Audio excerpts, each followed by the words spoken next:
Yeah, Monty. Last year you beat Auburn, but you were one upset guy in the locker room that they scored a rushing touchdown. This year, obviously, you guys kept Auburn out of the end zone. I mean, can you just talk about that as a goal and just trying to keep the guys motivated against Auburn and making sure they didn't get in the end zone again on you? This game been played for 130 years. It's easy to be motivated for it. They got a lot of people over there that's, from here or wanting to go here or, deciding if like between the two. So, it's always good to not let somebody run it in, and if they want to score, they got to throw it because, I feel like it's easier to just, run it on somebody and score. North and south is the quickest way to the end zone. So, that just goes to show how, our practice is paying off and the things that we work on each and every day, Monday to Thursday. Connor Riley, do you have a question? No, I do not. Okay, we'll go to Austin Roper. Yeah. Hey. Can you just like grade how you think the secondary did tonight? I mean, they had some pretty big receivers to go up against with Seth Williams and Anthony Schwartz. And for much of the game they were without Richard LeCount. I mean, how much was that?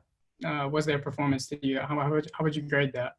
I mean, they played great. You had like one or two pass interferences, but those were aggressive penalties, and we'll take those. But they did a phenomenal job executing the game plan that our coaches put in place for us. Okay, next we'll go to Jed May.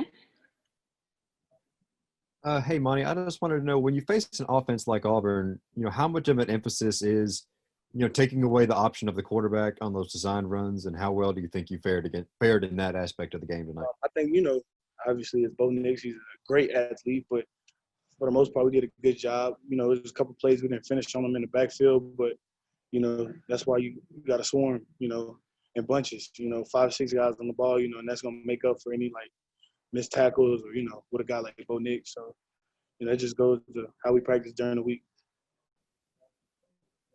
And Dennis, do you have a question?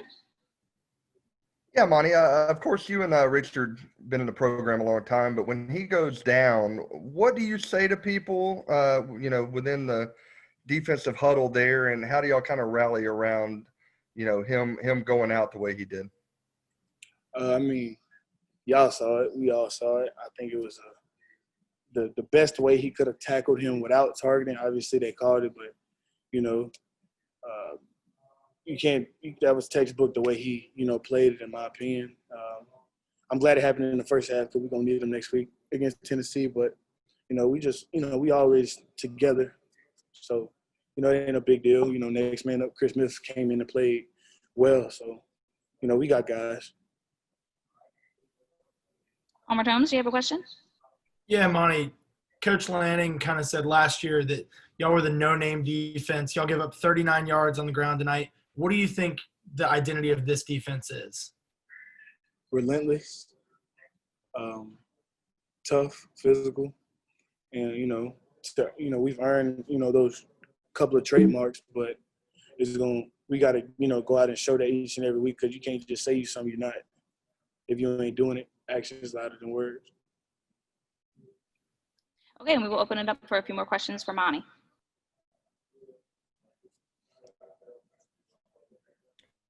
Monty, can you just talk about the atmosphere? Was it different? I mean, did the crowds did they kind of still bring it with I guess a limited capacity? I mean, there was a few plays out there I couldn't even hear. So I don't know if that was artificial or them, but it was some was loud. But no, it was still a great atmosphere. I think the fans did well tonight. They showed up and showed out. 2 more questions for Monty. Mike, can you talk about practice last week? I know, Kirby said it was business as usual, but it ultimately comes down to you players and team leaders, and you're kind of looked at as a leader on the defense. Was anything said? Was there any emphasis made on making sure this defense was dialed in tonight and making sure you guys were ready for Auburn? Yeah, my biggest thing I feel like we need to work on is communication. Not getting lazy with the calls, and just making sure everybody on the same page.